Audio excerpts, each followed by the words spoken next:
Почитувани, добро вечер. Започнуваат вестите на Канал 8. Постапката за дислоцирање на жителите од старата касарна во Кочани наидува на проблеми поради реакција на граѓани кои се против нивното населување на новата локација, што веќе е определена. Градоначалникот Илиев бара подршка од јавноста и од Советот на општината за решавање на проблемот. Тони Ајтовски со деталите. На неочекувани проблеми наидува започнатата постапка за реализација на проектот за изградба на стамбени објекти во кои треба да бидат дислоцирани 20-тината семејства кои нелегално се вселени во објектот на старата касарна. Такво објаснување даде градоначалникот Николчо Илиев, образложувајќи дека во изминатиот период имало реакција од група граѓани од населбата Трајаново Трло, кои се противиле на одлуката објектите за жителите од касарната да се градат во нивна близина. На средбата со членовите на Советот, кои имаа обука за урбанистичкото планирање, тој истакна оти бара мислење како понатаму да тече целата постапка. Имаме одредена реакција и тоа на жители кои се оддалечени можеби 2 километра од локацијата каде што треба да бидат сместени. Јас разговарав во неколку наврати со жителите, спремен сум и да ги продолжам тие разговори се со цел да најдеме соодветно решение, бидејќи навистина овој проблем го мачи Кочани. За таа работа сметам дека сите вие советниците треба да помогнете, односно прво ние да се усогласиме и да најдеме соодветно решение и после тоа со тоа решение да одиме. Јас сметам дека тоа решение го ние имаме и со тоа решение кога имате идеја и кога сте убедени дека таа идеја е добра, тогаш навистина дека и полесно се наоѓаат и средства и полесно се турка еден проект до конечна реализација. Градоначалникот Илиев нагласи дека општината е навлезена многу длабоко во постапката за дислоцирање на жителите од старата касарна, посебно со фактот што во тек е постапката за изработка на изведбен проект за стамбените објекти во кои овие граѓани би се преселиле. Иако реакцијата на жителите на Трајаново Трло е оценета како непотребна, сепак тој нагласи дека транспарентно сака да го изложи проблемот пред јавноста за да биде познато зошто постапката може да доцни. Според градоначалникот Илиев, решавањето на проблемот со жителите од старата касарна е дел од прашањата за локалната самоуправа на Кочани во делот на спроведувањето на владењето на правото. Општина Кочани ја промовира иницијативата за основање професионален театар, зашто подршка има и од актери, режисери и други културни работници од градот. Одлуката за формирање на театарот, што ја донесе Советот на општината, веќе е доставена и до Министерството за култура, од каде се очекува одговор. 20 актери, режисери, уметници и културни работници од Кочани со потписи ја поддржале иницијативата на локалната самоуправа и на градоначалникот Николчо Илиев за формирање професионален театар.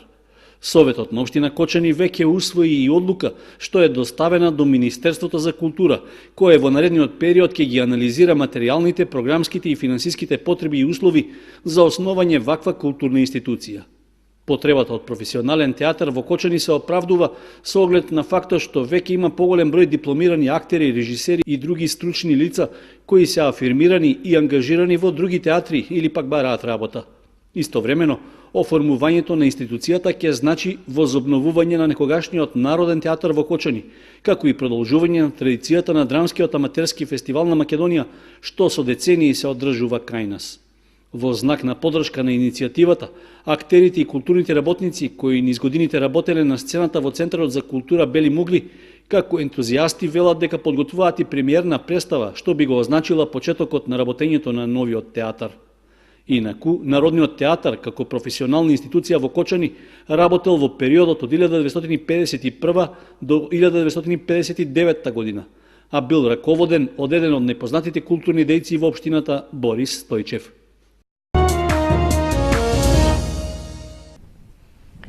Општина Виница и во 2019 година продолжува со поплачување на тротоари и тесни улички низ градот, каде нема услови за асфалтирање. Вкупната вредност на оваа инвестиција е 3,5 милиони денари. Со отопењето на снегот постепено се создаваат услови за продолжување на градежните работи во претстојната година.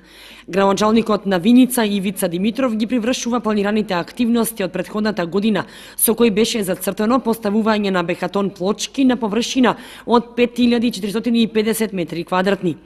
Од почетокот на годинава се уредува тротоарот покрај автобуската станица во Виница, се поплочија тесните улички покрај храмот Свети Архангел Михаел, како и повеќе тесни сокаци во горниот дел од градот. Претходната година заврши поплочувањето покрај храмот Свети Лука, улицата Даме Груев, улицата Крушевска, како и тротоарот на излезот од Виница кон Берово. Вкупната вредност на оваа инвестиција е 3,5 милиони денари, а планирани беа вкупно 5450 метри квадратни со бетекатон плочки, од кои 3000 метри квадратни се во градот, а останатите во селата. Вработените во администрацијата на општина Кочани ја реализираа најавената акција за расчистување на дел од дивите депонии во околината на градот. Беше речено дека неопходно е да се подигне јавната свест кај граѓаните за заштита на животната средина, за да не се применуваат законски санкции. Вработените во општина Кочани по собствена иницијатива реализираа екоакција за расчистување на дивите депонии во околината на градот. Приоритет овој пат му беше даден на локалитетот Полацки пат во близина на филтер станицата за вода, каде и покрај повеќето интервенции на надлежните комунални служби, несовесни граѓани и понатаму недозволено изфрлаат отпад и градежен шут и ја загадуваат животната средина. Според вработените во општината, ова е еден од начините со кои сакаат уште еднаш да посочат на важноста за зачувување на животната средина. На истото место беше чистено и минатата пролет, а потоа и комуналците го собираа отпадот на неколку наврати. При тоа вработените во општинската администрација потенцираат дека единствената локација за изфрлање на отпадот е градската депонија и дека не е во ред да се создаваат диви депонии, особено на чувствителни места како што е околината на објектот, каде што се прочистува водата за пиење. По расчистувањето на отпадот од дивата депонија, од комуналната инспекција потенцираат дека во наредниот период ќе започнат со изрекување соодветни казнени и законски мерки за сите што ќе придонесат во загадувањето на животната средина. Во екоакцијата, заедно со вработените од општинската администрација, се вклучија и припадниците на територијалната противпожарна единица, како и вработените во комуналното претпријатие Водовод.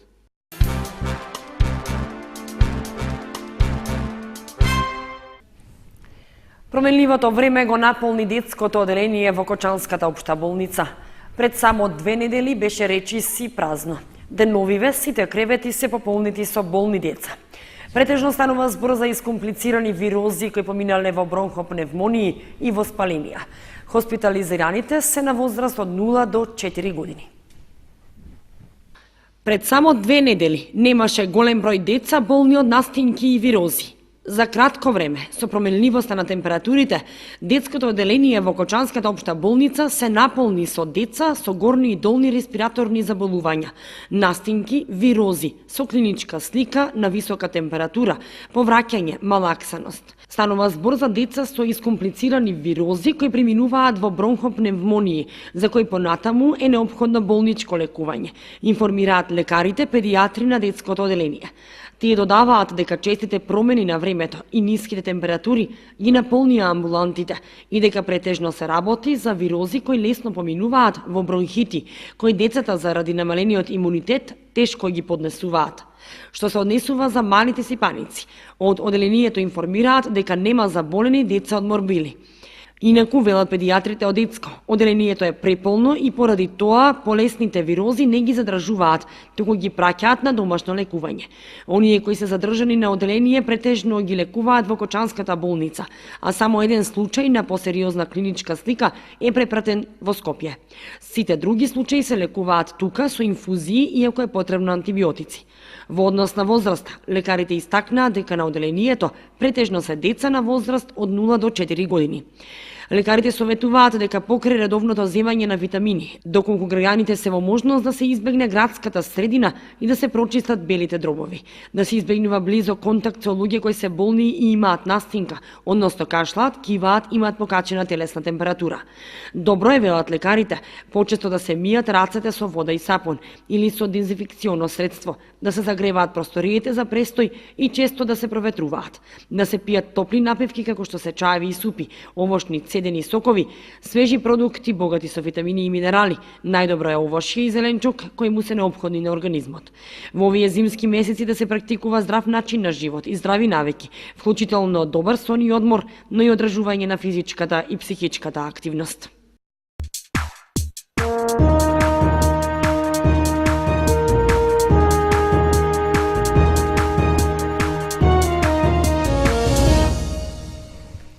Следуваат информациите од спортот.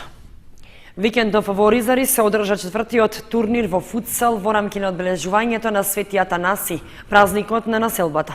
Учествуваа 5 екипи кои се напреваруваа во 3 категории во пионерска конкуренција. Екипите на Академија Апостолов Пандев од Штип, Фудбал Старс од Кочани и домакинот Младост Тошев од Оризари се победници по категории на турнирот во футсал Свети Атанаси, чиј што организатор беше Фудбалската академија Младост Тошев, а што викендов се одржа во салата на основното училиште Крсте Петков Мисирков. Се работи за четврти поред ваков надпревар на кој покрај домашната и победничките екипи учествуваа и тимовите на Форца од Штип и Малеш од Берово. Беше речено дека главната цел е популаризација на спортот меѓу најмладите, а воедно и одбележување на празникот Свети Атанаси, што традиционално се слави како заштитник на населбата Ризари. Организаторот е задоволен од тоа како поминаа надпреварувањата, а потврда е што имаше и голем интерес меѓу публиката која дојде да ги види на интересните надпревари. Задоволни од организацијата беа и учесниците на турнирот. Пред се ови турнири доваѓаме деца да се дружат, да се заедно, пехарите ни се во втор план и наградите секако. Значи секако дека во овој период овие турнири са многу добри за овие деца, се игра во сала. И така, мислам дека е добар гест од тренерот Столе Тосе што го организира во овој период овој турнир. Во финалниот надпревар за пионери, родени 2010 година, играа Фудбал Старс и Академија Апостолов Пандев од Штип, а поуспешни беа кочанските најмлади фудбалери кои ги победија своите врсници од Штип со 4:1. Кај генерацијата 2008 во финалето играа домакините Младост Тошев со Академија Апостолов Пандев, при што ризарци загубија со 6:2 и првото место им го припуштија на гостите од Штип. Во највозрасната категорија фудбалери родени 2006 година за првото место се сретнаа Фудбал Старс и Младост Тошев, па на крајот беа подобри домакините победувајќи со 1:0. Признанието најдобар играч во генерацијата 2006 му припадна на Девид Лазаров од Младост Тошев. Кај генерацијата 2008 признанието го доби Филип Маджунарски од Академија Апостолов Пандев од Штип, а кај најмладите од генерацијата 2010 најдобар беше Филип Митев од Фудбал Старс. За најдобри голмани по генерации беа прогласени Ристе Лазаров, Методи Димитров и Јордан Четрајчов, додека најдобри стрелци со најмногу постигнати голови се Марио Симовски, Јоаким Ѓоргиев и Марко Јакимовски. Викендов продолжија надпреварите од вториот дел во првенството на втората кошаркарска лига. Екипата на Баскет Дино доживеа пораз на домашен терен од Баскет Кам од Македонска Каменица. Непријатно изненадување приредија кошаркарите на Баскет Дино во продолжението од првенството на втората лига Исток.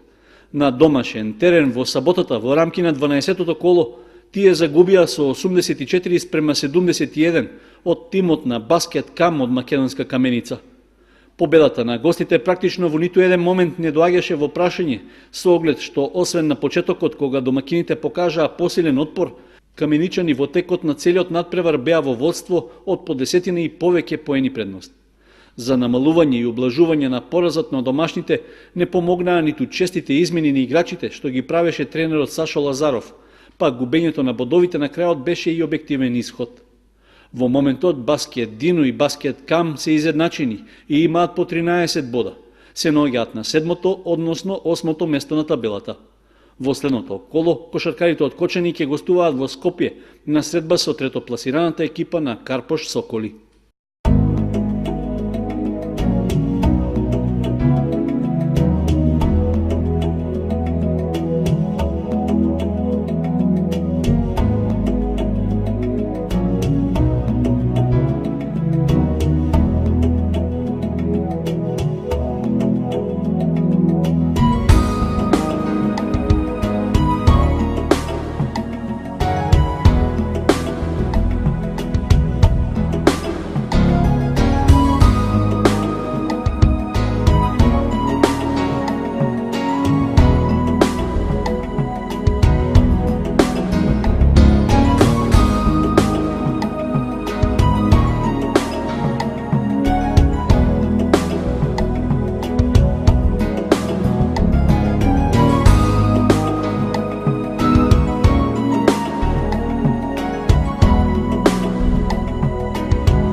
Почитувани, тоа беше се што ви подготвивме за ова издание на вестите на Канал 8. Останете и понатаму со нашата програма.